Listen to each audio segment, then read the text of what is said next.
Hi guys. Welcome to the second episode. இதுக்கு முன்னாடி இருந்த எபிசோட்ல நம்ம வந்துட்டு என்ன ஆக்சுவலா தப்பு பண்ணிட்டு இருந்தோம். ஆ நம்ம ஒரு கேட்வே போடல. லோட் பேலன்ஸ் வைக்கல. லோட் பேலன்ஸ் சரியா கான்ஃபிக் பண்ணல. என்ன ஸ்ட்ரக்சர்ல நம்ம டேட்டாபேஸ யூஸ் பண்ண போறோம். இது எதுவுமே நம்ம சொல்லல. ஸோ அதெல்லாம் நமக்கு சொல்லணும்னா, நமக்கு ஃபவுண்டேஷன்ஸ் வந்து கரெக்ட்டா இருக்கணும். ஃபவுண்டேஷன்னா நமக்கு என்ன ரெக்வயர்மென்ட் ஃபங்ஷனல், நான் ஃபங்ஷனல்னு 2 பிரிச்சு, ஃபங்ஷனல்ல என்னென்ன நமக்கு தேவை, நம்ம எப்படி இன்புட் வாங்குறோம், எப்படி அவுட்புட் குடுக்க போறோம். அண்ட் எப்படி வந்து நம்ம அத ஸ்டோர் பண்றோம். இது எல்லா விஷயமும் நமக்கு ஃபவுண்டேஷன்ல வரும். ஸோ இந்த விஷயத்த நம்ம ஸ்டோர் பண்ணாம சிஸ்டம் டிசைன்ல குதிச்சுட்டோம்னா, ஒரு விஷயத்திலயும் கிளாரிட்டி இருக்காது. ஸோ அதனால ஃபர்ஸ்ட் நம்ம வந்து ஃபவுண்டேஷன்ஸ்ல இருந்து போறோம். ஃபார் எக்ஸாம்பிள் இங்க நீங்க பார்த்துக்கிட்டீங்கன்னா, இன்னைக்கு நம்ம எபிசோட்ல பார்க்க போறது இந்த ஸ்கேலிங். ஸோ ஸ்கேலிங்ன்றது ரொம்ப இம்பார்ட்டன்ட்டான ஒரு விஷயம். YouTube நமக்கு தெரியும்.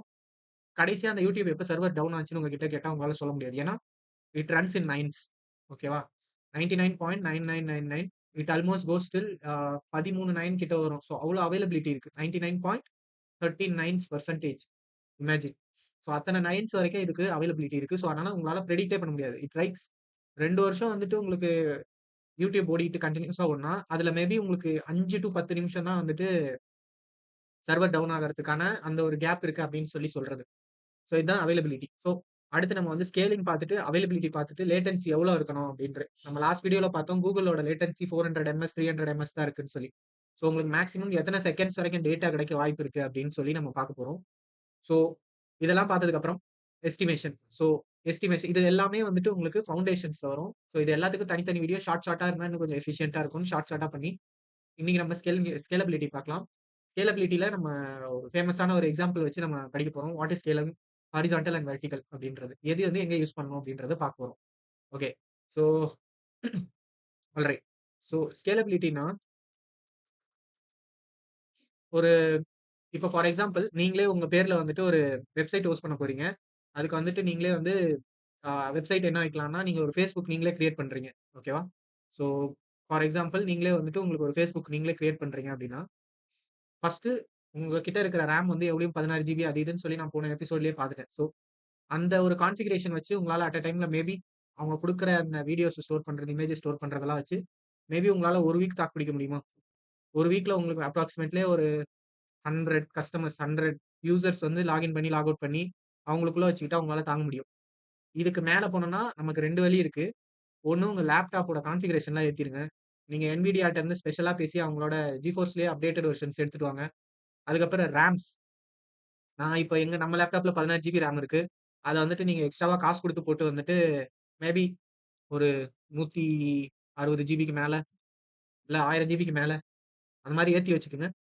ஸோ இந்த மாதிரி பண்றதெல்லாம் உங்களுக்கு ஒரு சொல்யூஷனா இருக்கும். அந்த சொல்யூஷன தான் நம்ம ஸ்கேலபிலிட்டின்னுவோம். ஸோ எந்த இடத்துல நமக்கு ஆக்சுவலா ஸ்கேலபிலிட்டி பண்ணணும், எந்த இடத்துல வந்துட்டு இப்போ ஃபார் எக்ஸாம்பிள் ப்ரா நம்மளோட அப்ளிகேஷன் வந்து அதிகமா ரைட்டிங் ஆப்பரேஷன்ஸ் அதிகமா இருக்கு. ரீடிங் ஆப்பரேஷன்ஸ விட ரைட்டிங் ஆப்பரேஷன் அதிகமா இருக்குன்னா, ஸோ அந்த இடத்துல நமக்கு டேட்டாபேஸ் இன்வெஸ்ட்மென்ட் அதிகமா தேவை. ஸோ டேட்டாபேஸ ஸ்கேல் பண்ணணும் அதிகமா. ஸ்கேல் பண்றதுக்கும் ஓப்பனா வைக்கணும். ஸோ அந்த மாரி விஷயங்கள் எல்லாத்தையும் நம்ம வந்து ஸ்கேலபிலிட்டில பார்க்க போறோம். ஓகே. First point. ஆ நம்ம எல்லாருக்கும் ஃபேமஸா தெரிஞ்ச ஒரு கடை தான் வந்து சரவணா ஸ்டோர். ஓகேவா? ஸோ சரவணா ஸ்டோர் வந்துட்டு எல்லாருக்கும் தெரியும். ஸோ இவங்களோட கேஸ் ஸ்டடிய வச்சு தான் நம்ம இங்க வந்துட்டு இப்போ ஸ்கேலபிலிட்டி பார்க்க போறோம். ஸோ அர்லியரா நமக்கு சரவணா ஸ்டோர் ஒரு கடை இருந்துச்சு. அது எங்க இருந்துச்சுன்னா, டி நகர்ல இருந்துச்சு. ஓகேவா? ஸோ ஆரம்பிக்கிற பட்சத்துல அவங்க கிட்ட வந்துட்டு 1 ஃப்ளோர், 2 ஃப்ளோருக்கு தான் கடை இருந்துச்சு. ஸோ அதுல வந்து அவங்க என்ன பண்ணாங்கன்னா, டிரெஸ் வச்சாங்க. ஹவுஸ் ஹோல்டு பொருள் வச்சாங்க. ஓகேவா? ஸோ இந்த 2 கேட்டகரீஸ்ல தான் இருந்தது. அவங்களோட மெயின் மோட்டோ என்னன்னா, கஸ்டமர் உள்ள வந்துட்டாங்கன்னா வெளியில போக்கூடாது. எல்லா பொருளுமே உள்ளேயே இருக்கணும்ன்றது தான். ஸோ அதனால என்ன பண்ணாங்கன்னா, டி நகர்லயே அவங்க கடைய வச்சு ஃபேமஸ் ஆயிட்டாங்க. இப்ப பிரச்சனை ஆக்சுவலா எங்க வந்துச்சுன்னா, கஸ்டமர்ஸ்ல தான். ஒரு நாளைக்கு வந்துட்டு அ ஒரு 1000 கஸ்டமர்ஸ் வந்து உள்ள வந்துட்டு சாமான வாங்கிட்டு போயிட்டு இருந்தாங்க. இப்ப அவங்களுக்கு ஆக்சுவல் பிரச்சனை எங்கன்னா, வெரைட்டீஸ். ஸோ வெரைட்டின்றது எப்படி பார்த்துக்கிட்டீங்கன்னா, இப்ப டிரெஸ்லயே வந்துட்டு நெறைய பேருக்கு வெஸ்டர்ன் தேவைப்படும். நெறைய பேருக்கு ட்ரெடிஷனல் தேவைப்படும். நெறைய பேருக்கு ஆ நார்த் இந்தியன் டிரெஸஸ் தேவைப்படும். ஸோ அங்க ஒரு பிரச்சனை வந்துச்சு. அதே மாரி ஹவுஸ் ஹோல்ட் பொருள்ல அவங்க கிட்ட மேபி உள்ள வந்துட்டு அவங்க வீட்டுக்கு தேவையான சாமான் வச்சுக்கலாம். பட் அவங்க கிட்ட வெஜிடபிள்ஸ் இல்ல. உள்ள சாப்பிடுறதுக்கு ரெஸ்டாரண்ட்ஸ் இல்ல. அதுக்கப்புறம் ஹவுஸ் ஹோல்ட் பொருள்லயே நெறைய வெரைட்டீஸ் இல்ல. வேற வேற பிராண்ட்ஸ் இல்ல. ஸோ அதனால மல்டிபிள் பிரச்சனைய சந்திக்கிறாங்க. ஓகேவா? ஸோ சந்திச்ச உடனே அவங்க என்ன பண்றாங்க, ஓகே நம்ம ஒண்ணு பண்ணலாம். இப்ப நம்மகிட்ட 1000 கஸ்டமர் வர்ற அளவுக்கு தான் கடையில வந்து கெப்பாசிட்டி இருக்கு. ஸோ அதனால அத என்ன பண்ணலாம்னா, ஸ்கேல் பண்ணி நான் வந்து ஒரு நாளைக்கு மேபி 1,00,000 கஸ்டமர தாக்கு பிடிக்கிற அளவுக்கு நான் வந்து ஒரு கடைய உருவாக்குவேன். அவ்ளோ சாமான வந்து இறக்குவேன் அப்டின்றாங்க. 1,00,000 கஸ்டமர்னா, அட் அ டைம்ல கடைக்குள்ள மட்டும் 5,000 பேர் நிக்கிற அளவுக்கு நான் வந்துட்டு ஃபவுண்டேஷன் பில்ட் பண்ணுவேன் அப்படின்றாங்க. ஸோ அவங்க 5000 கஸ்டமர்ஸ பில்ட் பண்ற பட்சத்துல அவங்க வந்துட்டு குடவுன்ஸ், அதாவது வேர்ஹவுஸ், அதுக்கப்புறம் வந்துட்டு சாமான ஸ்டாக் பண்றது, கம்யூனிகேஷன் எல்லாத்தையும் பண்ணிட்டாங்க. ஸோ இந்த இடத்துல பண்ணதுக்கு அப்புறம் 1000 கஸ்டமர்லேருந்து 5000 கஸ்டமர் அட் அ டைம்ல தாங்குற அளவுக்கு ஸ்கேல் பண்ணிட்டாங்க. இப்ப சரவணா ஸ்டோர் கிட்ட 8 ஸ்டோரி பில்டிங் இருக்கு. ஓகே. 8 ஸ்டோரீஸ் பில்டிங் இருக்கு. அதுல 3, 4 ஸ்டோரீஸ் வந்து டிரெஸ்ஸுக்குன்னு வச்சுட்டாங்க. மிச்சம் இருக்கிற 3த்தையும் ஹவுஸ் ஹோல்டுக்குன்னு வச்சுட்டாங்க. ஹவுஸ் ஹோல்ட்லயே சப் கேட்டகரிஸ் போட்டு வெஜிடபிள்ஸ்க்கு தனி செக்ஷன், ரெஸ்டாரண்ட்க்கு தனி செக்ஷன், டிரெஸஸ்லயே நார்த் அதுக்கப்புறம் சவுத் இந்தியன், வெஸ்டர்ன், அதுக்கப்புறம் கிட்ஸ் செக்ஷன், விமென் செக்ஷன் இந்த மாரி தனித்தனியா வச்சுட்டாங்க. ஸோ அவங்க பிசினஸ் ஏறுது. ஓகேவா? ஸோ இதுதான் வந்து வெர்டிகல் ஸ்கேலிங்ன்னுவாங்க. ஸோ சின்னதா சொல்லணும்னா, அவங்க கிட்ட 2 ஃப்ளோர் இருந்துச்சு அர்லியர். ப்ராப்ளம்ஸ் அதிகமா ஃபேஸ் பண்ணாங்க. ஓகேவா? ஏன்னா கஸ்டமர் சமாளிக்க முடியல, பொருளும் இல்ல. ஸோ அவங்க 2 ஃப்ளோரா இருந்தத என்ன பண்ணிட்டாங்க, 8 ஃப்ளோர்ஸா மாத்திட்டாங்க. வெர்டிகலா ஏத்திட்டாங்க. வெர்டிகலா பில்டிங் ஏத்திட்டாங்க. ஸோ ஏத்துனபோது அவங்க என்ன பண்ணாங்க, ஃப்ளோர்ஸ் ஏத்துன உடனே, ஸ்பேஸ் கிடைச்ச உடனே அவங்க என்ன பண்ணிட்டாங்க, இன்னும் எக்விப்மென்ட்ஸ தூக்கிட்டு வந்து உள்ள போட்டாங்க.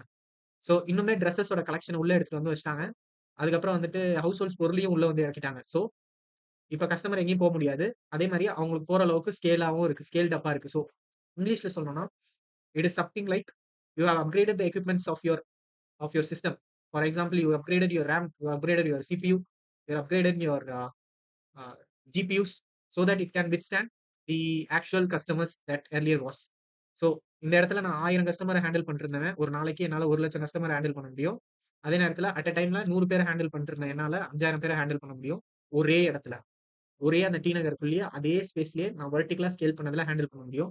ஸோ இததான் வந்துட்டு வெர்டிகல் ஸ்கேலிங்ன்னுவாங்க. ஓகே. இதோட அட்வான்டேஜ் நம்ம பார்த்துட்டோம். டிஸ்அட்வான்டேஜ்ன்னு பார்த்துக்கிட்டீங்கன்னா, உங்களால ஒரே ஒரு இடத்துல தான் பண்ண முடியுது. ஓகே. ஸோ நான் டி நகர்ல இருக்கேன். எனக்கு கிட்ட. சரவணா ஸ்டோர் எனக்கு கிட்ட. இப்போ நான் போரூர்ல இருந்து வரணும்னா எனக்கு முடியாது.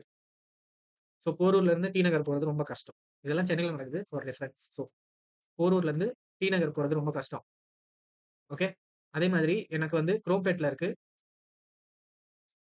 குரோம்பேட்ன்றது சென்னையில ஒரு இடம். ஸோ குரோம்பேட்ல இருந்து டி நகர் போறது இன்னும் கஷ்டம். ஸோ இதெல்லாம் வந்துட்டு டிராபேக். ஸோ இதுல என்ன தெரியுது அப்படின்னு பார்த்துக்கிட்டீங்கன்னா, நான் வந்து ஒரு சிஸ்டம் என்னோட யூடியூப் சிஸ்டம்னா அமெரிக்கால மட்டும் வச்சிருக்கேன்னா, என்னால சென்னையில இருந்து ஸ்ட்ரைக் பண்ணனா, நீங்களே யோசிச்சு பாருங்க அமெரிக்கா எவ்வளவு தூரத்துல இருக்கு. நான் ஒரு ரெக்வெஸ்ட் அனுப்பிச்சா அமெரிக்கால போயிட்டு, அது ரெஸ்பான்ஸ் எடுத்துட்டு வந்து எனக்கு குடுக்கும். ஸோ அதுதான் டிலே ஆகுது. லேட்டன்சி 400 எம்எஸ் வராது. அதுல மேபி உங்களுக்கு லைட் ஸ்பீட்ல தான் இன்டர்நெட் டிராவல் ஆகணும். So it may cross 3 seconds மேல போலாம். ஸோ அது ஒரு ப்ராப்ளம் உங்களுக்கு வருது. ஓகேவா? அண்ட் வெர்டிகல் ஸ்கேலிங் பண்றதுனால உங்களுக்கு பெரிய பிரச்சனையே என்னன்னா, இந்த இடத்துல நம்ம சரவணா ஸ்டோரால 8 ஃப்ளோர்ஸ் தான் போட முடிஞ்சது. ஓகேவா? ஸோ 2 ஃப்ளோர்ல இருந்து 8 ஃப்ளோரா மாத்த முடியுது. இப்ப 8ல இருந்து என்னால 16ஆ கூட மாத்த முடியும். ஆனா 16ல இருந்து 32க்கு மாத்த முடியுமா? 32ல இருந்து 64க்கு மாத்த முடியுமா? நோ. ஸோ ஸ்பேஸ் கன்ஸ்ட்ரெயின் இருக்கு. அதே மாதிரி உங்க சிஸ்டம்க்கும் கன்ஸ்ட்ரெயின் இருக்கு. எவ்வளோ நீங்க CPU ஹார்ட்வேர போடுவீங்க? சொல்லுங்க. உங்களால மேபி i9 போடலாமா? i9ல மேக்ஸ்ட் அவுட் வெர்ஷன் போடலாம். அதுக்கப்புறம் என்ன பண்ண முடியும்? உங்களால இன்னும் 2 i9 போடலாம். 3 போடலாம். 500 போடலாம். ஆனா அதுக்கும் ஒரு கெப்பாசிட்டி இருக்கு. உங்க பில்டிங்க்கும் ஒரு கெப்பாசிட்டி இருக்கு. உங்க CPUக்கும் ஒரு கெப்பாசிட்டி இருக்கு. உங்களோட ஸ்பேஸ்க்கும் ஒரு கெப்பாசிட்டி இருக்கு. ஸோ கெப்பாசிட்டி தான் அதோட மேட்டர். ஸோ அது ஒரு டிஸ்அட்வான்டேஜா மாறுது.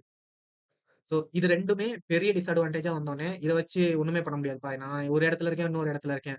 இதுலயே இன்வெஸ்ட் பண்ணிட்டு இருந்தா எனக்கு வேலைக்கு ஆகாது அப்படின்னு சொல்லிட்டு, அடுத்து வந்து எடுத்துட்டு வந்தது தான் ஹாரிசான்டல் ஸ்கேலிங். ஸோ உங்களோட சிஸ்டம் டிசைன் பொறுத்தவரைக்கும் பெரிய பெரிய கான்செப்ட்க்கு பெரிய பெரிய அப்ளிகேஷன் உங்களுக்கு குடுக்குறாங்கன்னா, எப்பயுமே வந்துட்டு ஹாரிசான்டல் ஸ்கேலிங் பிரிஃபர் பண்ணுங்க. வெர்டிகல் ஸ்கேலிங்ன்றது இப்ப நீங்க உங்களோட போர்ட்ஃபோலியோ வச்சிருக்கிறீங்க. இல்ல உங்களோட ஒரு ஒரு சின்ன வந்துட்டு ஒரு பயோ பேஜ் மாதிரி வச்சிருக்கீங்க. பிளாக் ஸ்பாட்ஸ் மாரி வச்சிருக்கிறீங்கன்னா, நீங்க வெர்டிகல் ஸ்கேல் பண்ணிட்டு போங்க. ஏன்னா, ஒரு ஊர்ல இருந்து உங்கள ரஷ் பண்ணி அத்தன பேர் வந்து உங்க ப்ளாக பார்த்து அவ்ளோ ஆகும்னு ஆகுறதுக்கான சான்ஸ் கம்மி. ஸோ நீங்க மேபி உங்க ப்ளாக் வந்துட்டு 100 பேர் பார்க்குறாங்க ஒரு நாளைக்குன்றது, 1000 பேர் ஆச்சுன்னா ஜஸ்ட் ஒரு கிளவுட் சர்வீஸ்ல போயிட்டு உங்க 16 ஜிபி ரேம மேபி 64 ஜிபி ஆக்கி விட்டுட்டு நீங்க போயிட்டீங்கன்னா, அந்த 100 பேர் 1000 பேர் கூட தாங்குற அளவுக்கு சக்தி இருக்கும். ஸோ அந்த இடத்துல உங்களுக்கு வெர்டிகல் ஸ்கேலிங்கே போதும். பட் பெரிய பெரிய விஷயம் பண்றோம். Instagram டிசைன் பண்றோம். YouTube டிசைன் பண்றோம்னா வெர்டிகல் ஸ்கேலிங் தாங்காது. ஸோ அதுக்கு பதிலா நீங்க சின்ன சின்ன சங்க்ஸா ஹாரிசான்டல் ஸ்கேலிங்க பண்ணிட்டு போயிடலாம். So coming back to our example. இப்ப நான் வந்துட்டு போரூர்ல இருக்கேன். குரோம்பேட், டி நகர். ஓகே. ஸோ இப்போதைக்கு டி நகர்ல மட்டும் கடை இருக்கு. டி நகர்லயே ரஷ் அதிகமானோனே அவங்க என்ன பண்றாங்க, இன்னும் 2 கடைய எக்ஸ்ட்ரா ஓப்பன் பண்றாங்க. With different names. லெஜெண்ட், செல்வரத்னா அப்படி இப்படின்னு சொல்லிட்டு வேற வேற கடைகள் இருக்கு. ஸோ அந்த மாரி 3 கடைகள் எக்ஸ்ட்ரா ஓப்பன் பண்றாங்க. போரூர் மக்களுக்கு எங்க போறதுன்னு தெரியல. ஸோ அங்க இருக்கிறவங்களால கஷ்டத்த பார்த்தோனே, அவங்களும் என்ன பண்றாங்க, அங்கேயே ஒரு கடை ஓப்பன் பண்றாங்க. குரோம்பேட்லயும் ஒரு கடை ஓப்பன் பண்றாங்க. அந்த பிசினஸ் பயங்கரமா பூம் ஆயிட்டு இருக்கு. ஏன்னா, போரூர சுத்தி இருக்கிறவங்க எல்லாருமே இந்த போரூருக்குள்ளேயே வந்துடுறாங்க. டி நகர சுத்தி இருக்கிறவங்க, குரோம்பேட்ட சுத்தி இருக்கிறவங்க. 3 டிஃபரெண்ட் பிளேஸஸ்ல அவங்களுக்கு எஃபிஷியன்ட்டா மாறுது. குயிக்கா கிடைக்குது. ஸோ இதுதான் மேட்டர். ஹாரிசான்டலா ஸ்கேல் பண்ண ஆரம்பிச்சோனே, அதே 8 ஃப்ளோர்ஸ் எல்லா இடத்துலயும் போட்டோனே, எல்லா பொருளுமே அவங்க ஏரியா கிட்டயே கிடைக்குது. அண்ட் குயிக்கா கிடைக்குது. இதுதான் ஹாரிசான்டல் ஸ்கேலிங். நீங்க என்ன பண்ணுவீங்கன்னா, ஒரே கான்ஃபிக்ல வேற வேற இடத்துல ஸ்கேல் பண்ணிட்டே போவீங்க. ஸ்கேல் பண்றதுனால உங்களுக்கு மொத்தமா இப்போ 1,00,000 பேரு டி நகர்ல வர்ற ஆளுங்க என்ன பண்றாங்க, ஸ்ப்ளிட் பண்ணி இதுக்கு 50,000 பேர் போயிடுறாங்க டி நகருக்கு. இதுக்கு 25,000 பேர் போறாங்க. இதுக்கு 25,000 பேர் போயிடுறாங்க. ஸோ உங்களுக்கு அட் அ டைம்ல உங்களோட பிளாக் மொத்த மக்களோட ஸ்ட்ரென்த்துமே வந்துட்டு அப்படியே ஸ்ப்ளிட் ஆயிடுது. ஸோ ரெக்வெஸ்ட் ஸ்ப்ளிட்டிங் நம்ம டெக் டெர்ம்ஸ்ல சொல்லலாம். Your request has been splitted up into multiple parts and it is been navigated to the nearest zones. So ஹாரிசான்டலா ஸ்கேல் பண்றதுனால உங்களுக்கு லோடுமே கம்மியாகுற மாரி இருக்கு. அண்ட் ரெஸ்பான்ஸஸும் குயிக்கா வருது. ஸோ இந்த ஒரு 8 ஃப்ளோர் கடையே உங்களுக்கு வந்துட்டு அட் அ டைம்ல வந்து 5,000 பேர தாங்கும். மொத்தமா 1,00,000 பேர தாங்கும்னு நம்ம ஸ்கேல் பண்ணி வச்சிருக்கோம். இதுக்கு 50,000ன்றது ஒரு மேட்டரே இல்ல. அதே மாதிரி இந்த இடத்துலயும் நம்ம அதே மாரி 1,00,000 பேர தாங்குறோம்னு போட்டிருந்தோம். இதுக்கு 25,000 பேர தாங்குறது மேட்டரே இல்ல. So quick. So always prefer horizontal scaling over vertical scaling for big systems. ஓகேவா? இதோட டிஸ்அட்வான்டேஜா இல்லையான்னு கேட்டா பயங்கர டிஸ்அட்வான்டேஜ். வெர்டிகல் ஸ்கேல் பண்றதுனால நீங்க மெட்டீரியல மட்டும் தான் பண்ணுவீங்க. ஹாரிசான்டலா பண்ணனால மொத்த அப்ளிகேஷனையும் திரும்ப நீங்க வந்து ரெப்ளிகேட் பண்ணி ஒரு டூப்ளிகேட் பண்ற மாரி ஒரு இடத்துல கிரியேட் பண்ணுவீங்க. ஸோ அதுக்கான இன்ஸ்டாலேஷன் சார்ஜஸ் மொத்தமா அந்த அப்ளிகேஷனே அங்க அந்த இடத்துல இன்ஸ்டால் பண்றதுக்கான charges and everything goes there.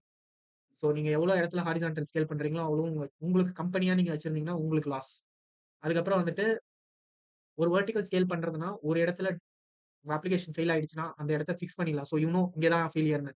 Horizontal scale பண்ணும்போது இதுல அட்வான்டேஜ் இருக்கு, டிஸ்அட்வான்டேஜ் இருக்கு. நீங்க டிஸ்அட்வான்டேஜ் என்னன்னா, அந்த ஹாரிசான்டல் ஸ்கேல் பண்ணும்போது அந்த இடம் சிங்கிள் பாயிண்ட் ஆஃப் ஃபெயிலியர்ன்னு சொல்லுவாங்க சிஸ்டம் டிசைன்ல. ஸோ அது வந்து ஒரு அட்வான்டேஜ் இந்த இடத்துக்கு. ஏன்னா ஒரே இடத்துல வெர்டிகலா நீங்க ஸ்கேல் பண்ணி அது எதனா வெடிஞ்சிருச்சுன்னா, உங்களுக்கு வந்துட்டு மொத்தமா போயிடுச்சு உங்க அப்ளிகேஷன். இதே ஹாரிசான்டலா பண்ணா மல்டிபிள் இடத்துல பண்ணா பேக்கப் பண்றதுக்கு உங்களுக்கு ஆளுங்க இருப்பாங்க. அண்ட் ஹாரிசான்டல் டிஸ்அட்வான்டேஜ் என்னன்னா, நீங்க பேக்கப் எங்க பண்ணுவீங்கன்ட்டு. ஓகே. ஸோ இப்போ உங்களுக்கு 1,00,000 பேர் இருக்காங்க.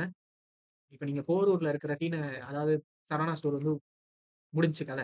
அது வந்து தீப்பத்திருச்சு அப்படின்னு நடக்காது. அது நடந்துருச்சுன்னா, இந்த 1,00,000 பேர்ல அட் அ டைம்ல வந்து போரூர்ல வர்றதுக்கு இருக்காங்க. இந்த 1,00,000 பேரும் வர்றதுக்கு இருக்காங்க. ஸோ இவங்கள ரீடைரக்ட் பண்ணி நேவிகேட் பண்ணி நீங்க டி நகருக்கு அனுப்பணும். ஆல்ரெடி டி நகர்ல 1,50,000 அதாவது 50,000 பேர் ஆல்ரெடி ஹோல்டிங்ல இருக்காங்க. ஸோ இவங்கள வந்து இன்னும் ஒரு 1,00,000 பேர் எக்ஸ்ட்ரா வரப்போறாங்கன்னா, ஹவ் வில் யூ மேனேஜ்? அது ஒரு சின்ன நெகட்டிவ் பாயிண்ட் தான். But how will you manage? அந்த ரூட்டிங் கரெக்ட்டா பார்த்துருக்கணும். அது பேரு ஆ ஹேஷிங் அப்படின்னுவாங்க. ஸோ எப்படி நீங்க வந்து லோட வந்துட்டு உங்க ஆளுங்களுக்கெல்லாம் தூக்கி பிரிச்சு தர போறீங்க அப்படின்ட்டுன்னு. ஸோ நீங்க என்ன பண்ணலாம்னா, இந்த 1,00,000 பிரிச்சு 50,000 டி நகருக்கு அனுப்பி 50,000 வந்து குரோம்பேட்டுக்கு அனுப்புனீங்கன்னா கொஞ்சம் எஃபிஷியன்ட்டா இருக்கும். பட் அந்த அல்காரிதம் இம்ப்ளிமெண்ட் பண்றது big task. So that's all. ஹாரிசான்டலும், வெர்டிகல் ஸ்கேலிங்கும் இது ஒரு சரவணா ஸ்டோர் எக்ஸாம்பிள வச்சு நம்ம சிம்பிளா முடிச்சுட்டோம். அண்ட் எதனா டவுட் இருந்தா கமெண்ட் அவுட் பண்ணுங்க. அண்ட் வீடியோக்கு ரீச் கொஞ்சம் வந்து இருக்கு. அதாவது ரொம்ப இல்ல. 100 பேர் தான் பார்க்குறீங்க. ஸோ உங்களுக்கு சிஸ்டம் டிசைன் பிடிச்சதுன்னா ரியலி நீங்க வந்து லைக் பண்ணிட்டு உங்க ஃப்ரெண்ட்ஸ்க்கும் கொஞ்சம் வந்து ஷேர் பண்ணுங்க. ஸ்டேட்டிங் தட் கன்டென்ட் வந்து இன்னும் நல்லா பியூரா இருக்கும். அண்ட் இன்னும் யூனிக்கா இருக்கும். புரியிற அளவுக்கு இருக்கும். And yeah! Thank you so much for வாட்சிங் திஸ் வீடியோ. பாய்.